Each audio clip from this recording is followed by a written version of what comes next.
Se paró frente al espejo, con el smoking colgando torpemente sobre su delgada figura, ligeramente descolorido en el cuello y con el aroma del tiempo. Ezra Langston no eligió este traje porque le quedara bien. Lo usó porque era lo único que su padre había dejado atrás antes de desaparecer de sus vidas sin explicación. Las etiquetas habían desaparecido, los bolsillos vacíos, pero el silencio tejido en su tela hablaba más fuerte que cualquier carta de despedida. Mientras el mundo exterior celebraba la juventud y las promesas bajo las brillantes luces del baile de graduación, Ezra llevaba su ausencia como una segunda piel, visible, tácita. Durante la mayor parte de su vida, a Ezra le habían dicho que su padre los había abandonado. Su madre nunca le ofreció detalles, solo las amargas frases que los niños deben aceptar sin cuestionarlas. No podía con la vida real. Eligió desaparecer. Y más tarde, no fue el tipo de hombre en el que un niño debería convertirse. Ezra dejó de preguntar para cuando entró a la secundaria, pero nunca dejó de carcomerlo. El misterio, la frase inconclusa en su linaje. Su casa en Pasadena era modesta, abarrotada de ropa usada y recuerdos guardados que nadie se atrevía a abrir. El ático permanecía prohibido, excepto durante las ráfagas de limpieza o los raros momentos de nostalgia. Fue durante una de esas tardes persiguiendo un ratón que su madre juró haber visto, que Ezra tropezó con el baúl polvoriento encajado tras frágiles adornos navideños y una cuna agrietada. Dentro del smoking yacía doblado junto a una caja de zapatos llena de fotografías antiguas, en su mayoría Polaroids en blanco y negro de dos hombres sonriendo con la playa de fondo, con los dedos entrelazados. Uno de ellos era, sin lugar a dudas, Richard Langston, el padre de Ezra, joven sin camisa, vivo de una manera que Ezra nunca había imaginado. Debajo de las fotografías había cartas. Docenas de ellas, cuidadosamente atadas con una cinta de seda, adornadas para el té. Cada una firmada con un cierre diferente. Para siempre. Sigo esperando. Aunque me olvides. Las leyó en la tenue luz del ático, con el corazón palpitante. No eran declaraciones dramáticas. Eran frases sencillas y dolorosas sobre extrañar a alguien, sobre vivir en silencio, sobre ser borrado de una vida que una vez llamó suya. Por primera vez, Ezra vio las grietas en la historia que le habían contado. Su padre no se había ido porque fuera débil. Se fue porque ya no se le permitía existir en la versión de la familia que su madre quería. Ezra no se lo contó a su madre esa noche. No dijo nada. Pero cuando llegó la semana del baile de graduación y sus compañeros presumían de limusinas y trajes a medida, sacó el smoking del ático en silencio y lo mandó a lavar en seco con sus propios ahorros. No le importaba si estaba pasado de moda. No intentaba impresionar a nadie. Ni siquiera estaba seguro de lo que hacía hasta que se abotonó el cuello y se miró de nuevo en el espejo. Lo único que sabía era que alguien había vivido en ese traje, a quien le habían dicho que no pertenecía. Alguien que seguía escribiendo cartas mucho después de que el silencio le respondiera. Y Ezra, torpe, observador, cansado de ser invisible, iba a usar el recuerdo de ese hombre como una armadura. No tomó fotos esa noche. No publicó en Instagram. Entró al baile solo, con los hombros hacia atrás, los ojos escudriñando a la multitud. No estaba allí para bailar. Él estaba allí para recordar, para asegurarse de que un hombre olvidado no permaneciera olvidado. Si esta historia te conmovió, sigue las historias difíciles para descubrir más historias de verdad, resiliencia y redescubrimiento. Nunca se sabe qué silencio esconde el siguiente capítulo no contado. Ezra no esperaba que pasara nada esa noche.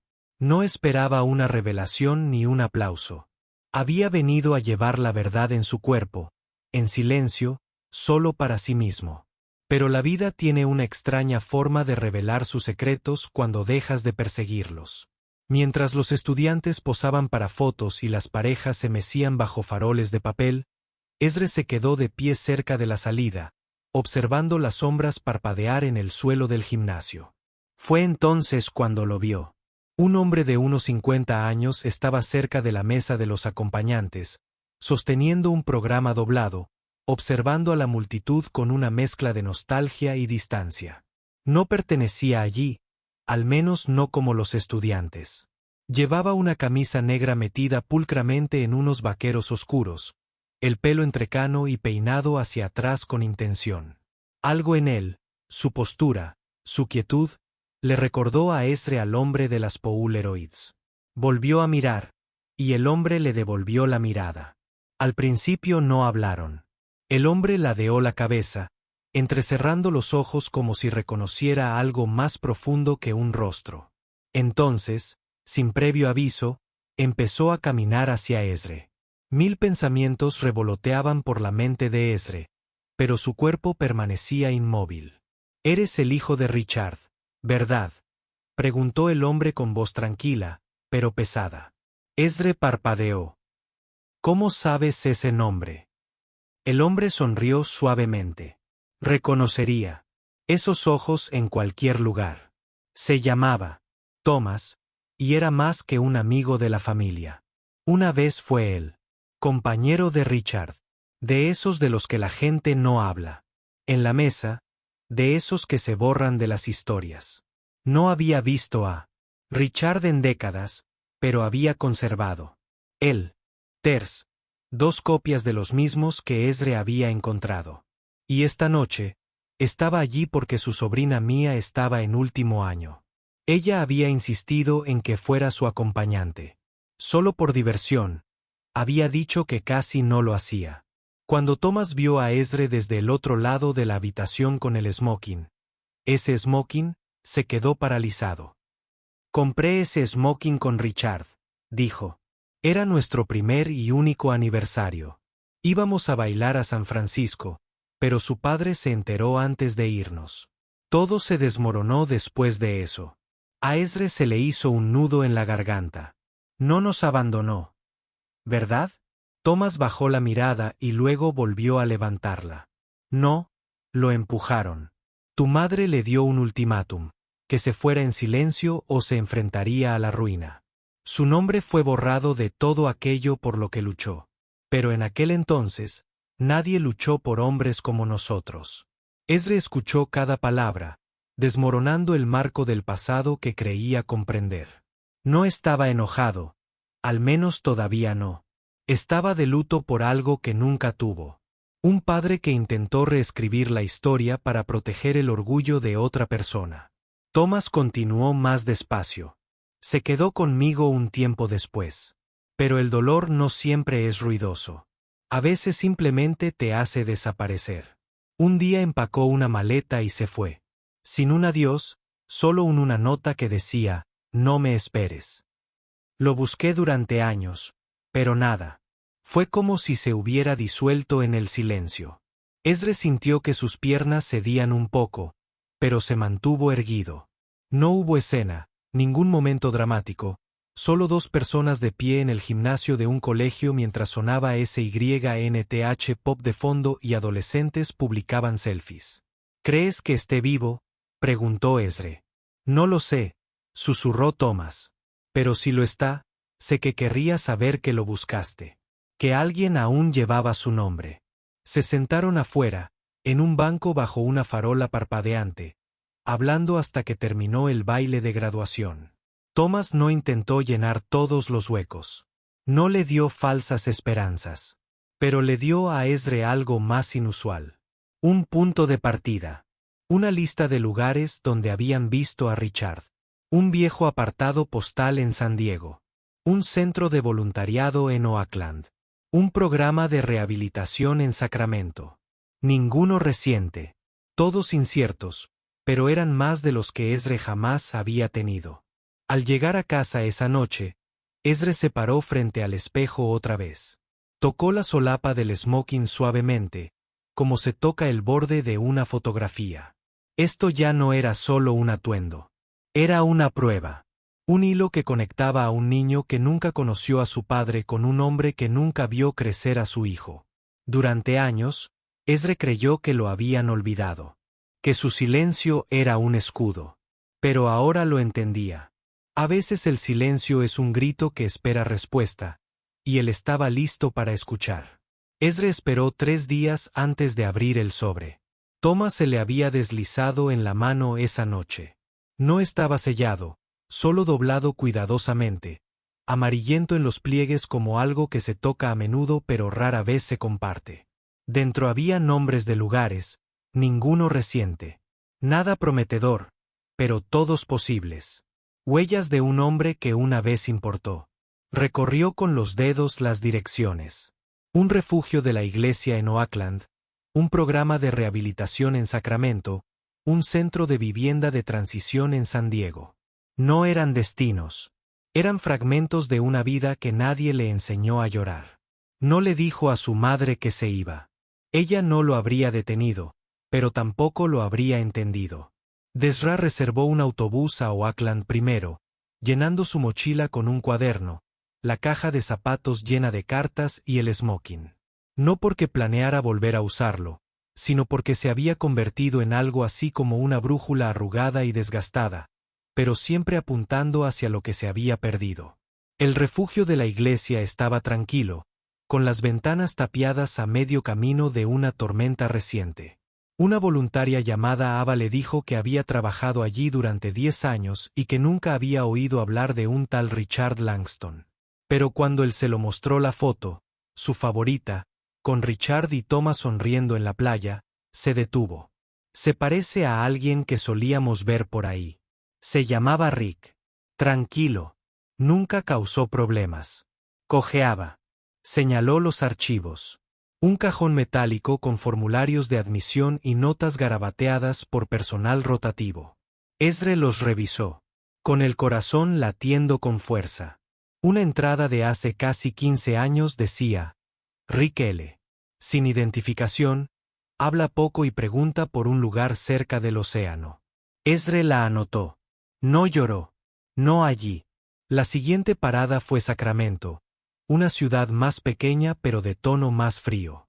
El centro de rehabilitación había cerrado durante la pandemia. Pasó junto a sus puertas tapiadas de todos modos, con la esperanza de encontrar un fantasma. Al otro lado de la calle había un restaurante, y entró principalmente para calentarse.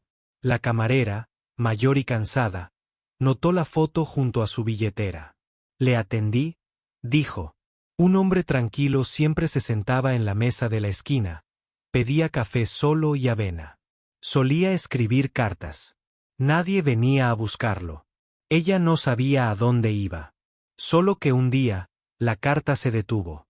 La mesa permaneció vacía. Ezra tomó un autobús a San Diego. El océano siempre fue parte de la historia. Las olas rompiendo el sueño que Richard alguna vez tuvo de vivir en la orilla. El refugio estaba lleno. Ezra esperó 3 horas solo para hacer una pregunta que nadie podía responder por completo. ¿Vivió aquí alguien llamado Richard Langston?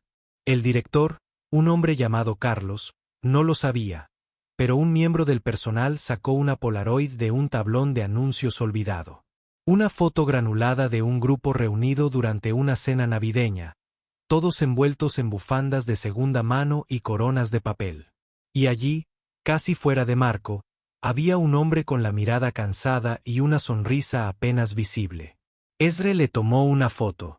«Es él», susurró. «No a nadie, solo al aire». Carlos dudó. Se fue hace un tiempo. No dejó contacto, pero escribió algo en la pared del refugio antes de irse. «Sigue ahí». Caminaron hacia el pasillo trasero, donde nombres y fechas llenaban cada centímetro como una cronología de vidas invisibles. Cerca de la esquina, desvanecidas bajo capas de rotulador y tiempo, estaban las palabras: «Si Ezra alguna vez encuentra esto, no me busques, vive». Estaba firmado con una R temblorosa. Ezra lo miró fijamente, incapaz de moverse. Recorrió las letras lentamente, sintiendo cada una como una herida que se abría de nuevo. El mensaje no era cruel. No era abandono. Era amor retorcido por la vergüenza, expresado en la ausencia. Durante tantos años, Ezra había anhelado oír a su padre decir algo. Ahora que tenía algo, no sabía qué hacer con ello. Se registró en un motel barato cerca del puerto y extendió las cartas sobre la cama como constelaciones. La historia era dispersa, pero real. Un hombre que lo intentó, un hombre que temió, un hombre que amó, perdió y se desvaneció. Esa noche, Ezra caminó por la playa, con el aire frío ardiendo en su piel, la luna proyectando una luz plateada sobre el agua. Habló a las olas: no hace falta que te encuentren, pero yo necesitaba buscar. Cuando regresó a su habitación, había un mensaje de voz de Thomas. He estado pensando. Decía, si estás dispuesto, quizás podamos contar tu historia para que otros como él no desaparezcan. Ezra no respondió de inmediato. Simplemente miró por la ventana hacia el océano, con la sal pesada en el aire, y susurró: no estoy listo para dejar de caminar. Ezra no pensaba regresar. No tan pronto, no mientras la sal de San Diego aún estuviera pegada a su cabello y el olor a cartas viejas lo siguiera como una sombra. Pero la llamada llegó 2 días después de haber trazado la letra de su padre en la pared de un refugio. La voz al otro lado, frágil, como si se hubiera tragado años de silencio y ya no pudiera soportar su peso. Era su madre. Encontré algo en el ático, dijo. Es tuyo, creo. No preguntó qué, solo dijo que llegaría a casa el fin de semana. La casa parecía más pequeña de lo que recordaba. El jardín estaba cubierto de hiedra que se enroscaba sobre las barandillas del porche como dedos intentando retirar algo. Su madre lo recibió en la puerta, más vieja que antes. Su rostro demacrado no por el tiempo, sino por la resistencia a contener demasiado durante tanto tiempo. Le entregó un álbum de fotos, uno que él nunca había visto. Dentro había fotos de Richard sosteniendo a Ezra de bebé. Richard sonriendo en una obra de teatro escolar. Richard sosteniendo un cartel que decía: mi hijo es mi mundo entero, con letra temblorosa. La última página tenía un recorte de periódico. Profesor local despedido en medio de acusaciones. Sin detalles, solo un nombre. Y el año en que Ezra tenía 6 años, lo guardé bajo llave. Dijo, con voz apenas audible. Me avergonzaba no de él, ni del que dirían, ni de cómo te tratan, ni de cómo cambiaría la forma en que te veías a ti mismo. Ezra no levantó la vista. Me dijiste que se fue porque era débil. Le temblaba la mano. Lo sé. Hojeó las fotos, con los dedos recorriendo la espina dorsal de un pasado que le había sido negado. Me amaba, dijo, no como una pregunta, sino como una afirmación. Por fin tenía pruebas que reclamar. Nunca lo dudé, susurró ella. Pero no sabía cómo hacerte saber que estaba bien amarlo. El peso de esa frase pendía entre ellos décadas después, pero era necesario. Ezra no gritó. No lloró. Simplemente se sentó a la mesa de la cocina en el mismo asiento que solía colorear la tarea mientras fingía no notar el silencio cuando se mencionaba el nombre de su padre por accidente. Podrías habérmelo dicho. Él dijo, podría haber hecho muchas cosas, respondió ella. Pero me crié en un hogar donde el silencio era amor. Donde la única manera de proteger a tu hijo era alejarlo de la verdad. Ezra la miró. No a la mujer que había borrado a un hombre, sino a la mujer que había sido abandonada por su propio miedo. Vio el precio de ese silencio grabado en su postura, su expresión, su incapacidad para sostener su mirada por más de un segundo. Ya no se trataba de culpa. Se trataba de finales o quizás comienzos. No me quedo, dijo. Encontré algo que necesito construir. Ella asintió. No en señal de acuerdo, sino de aceptación. ¿Dónde está el océano? Respondió. En algún lugar con el que alguna vez pudo haber soñado.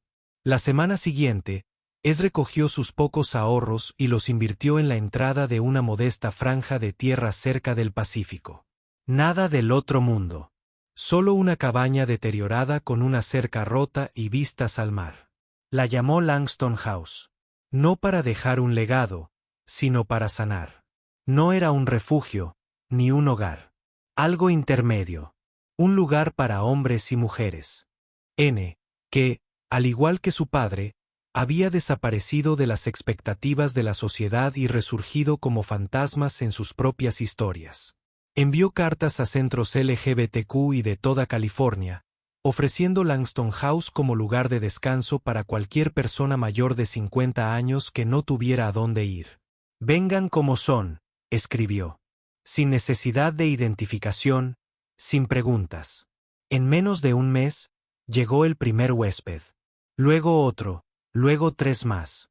Cada uno con un nombre, una historia y un silencio. Intentaban sobrevivir. Ezra no esperaba encontrar a Richard, pero empezó a sentirlo de otras maneras. En la forma en que alguien doblaba una toalla a la perfección, en el sonido de las olas golpeando el porche al amanecer, en el suave agradecimiento susurrado por un hombre que no había pronunciado su verdadero nombre en años. La casa empezó a respirar. Y con cada respiración, Ezra encontró fragmentos de su padre. No en forma, sino en espíritu. Construyó un banco orientado al oeste, donde el sol se fundía con el mar. Y cada noche se sentaba allí, solo o con quien necesitara compañía, dejando que el silencio hablara por sí solo. En el primer aniversario de Langston House, llegó una carta. Sin remitente, sin nombre, solo una línea. Me devolviste un nombre que creía haber perdido. Gracias, Ezra. La letra coincidía con la de la pared de San Diego. Dobló la carta, la metió en el bolsillo interior del smoking y la colgó en la pared de la casa, enmarcada bajo un cristal. Un símbolo, una promesa. No necesitaba que Richard entrara por la puerta para saber que había vuelto a casa. Langston House no creció en tamaño, sino en alma. La noticia se extendió silenciosamente por los albergues y los centros comunitarios. Susurrando entre voces envejecidas que hacía tiempo habían renunciado a ser vistas, Ezra se convirtió en algo que nunca planeó ser: un guardián de historias no contadas. Aprendió a preparar café fuerte al amanecer, a escuchar sin interrupciones y a reconocer que la sanación a menudo no venía de las respuestas, sino del permiso para existir. Una tarde, justo después del atardecer, un chico de unos 16 años apareció en la puerta. Habló poco, solo agarró una mochila y preguntó: ¿Es este el lugar para gente como él? Señaló la placa cerca de la puerta, que decía Langston House en memoria de aquellos que se hicieron invisibles. Ezra asintió. El chico miró por encima del hombro y entró. Se llamaba Mike. Su abuelo había salido del closet tarde en la vida, solo para ser internado por sus propios hijos. Mike había encontrado uno de sus diarios escondido en el forro de un abrigo de invierno. La entrada hablaba de un lugar junto al océano donde la bondad vivía en silencio. Mike huyó a buscarla. No sabía cómo, pero de alguna manera lo hizo. Ezra lo dejó pasar la noche, y luego otra. No hizo preguntas. Solo dejó una nota junto a la cama de Mike. Perteneces aquí, pero cuando estés listo para regresar, te ayudaré a llegar sano y salvo. Mike se quedó 2 semanas. Ayudó a pintar la cerca. Le leyó en voz alta a un invitado ciego llamado Ellis. Antes de irse, colocó una concha en el banco junto al agua y dijo: «Para tu papá, espero que esté mirando». Ezra sonrió: «Creo que sí, de maneras importantes». Pasaron las semanas, la casa siguió adelante. Entonces, un domingo por la mañana, llegó una carta escrita con una letra familiar. Las mismas curvas cuidadosas, el espaciado deliberado dentro de una sola llave en una postal con una dirección garabateada al dorso. Sin mensaje, solo que una vez usaste mi smoking. Quizás ahora puedas sentarte en mi silla. La dirección llevó a Ezra a una residencia de ancianos en las afueras de Santa Bárbara. Habló con firmeza, sin esperanzas, simplemente abierto. Preguntó por Richard Langston. La enfermera señaló el pasillo, con el rostro suavizado. Es tranquilo, no habla mucho, pero siempre mira al mar. Ezra lo encontró junto a la ventana, delgado, frágil, con las manos cruzadas en el regazo. Al principio no levantó la vista, pero cuando lo hizo, los años se disolvieron, sin necesidad de presentación. No estaba seguro de que fueras real, dijo Richard, con la voz apenas por encima de un susurro. Ezra sacó la carta que guardaba en el bolsillo del smoking y la dejó sobre la mesa, entre ellos. Me puse tu smoking, dijo. Te busqué. No porque necesitara que me lo explicaras, sino porque necesitaba recordar que nací del amor. Los ojos de Richard se llenaron de lágrimas. Quería venir antes, pero la vergüenza no se va fácilmente. Ezra negó con la cabeza suavemente. Venías cuando podías. Se sentaron allí durante horas, hablando muy poco, simplemente dejando que el tiempo llenara los espacios que el silencio una vez ocupó. Antes de irse, Ezra metió la mano en su bolso y le entregó a Richard una foto del banco de Langston House con el océano justo detrás. Este asiento te espera, dijo. Ya no tienes que permanecer invisible. Un mes después, Richard se mudó. Nunca pidió liderar ni ser presentado como el padre de Ezra. Pero todas las noches se sentaba en el banco junto a su hijo, viendo cómo las olas se rizaban y rompían como siempre. Y una noche, cuando el sol se escondió en el horizonte como un secreto finalmente revelado, Richard se acercó, le apretó la mano a Ezra y susurró: «Gracias por buscar la versión de mí que yo no pude encontrar». Ezra no respondió. Simplemente aguantó. Porque hay amor que no necesita palabras, solo testigos. ¿Cuántas personas en tu vida esperan ser vistas de nuevo? Cuéntanoslo en los comentarios a continuación. Y si esta historia te conmovió, suscríbete a Historias del Corazón para más viajes de recuerdo, reconciliación y la valentía silenciosa de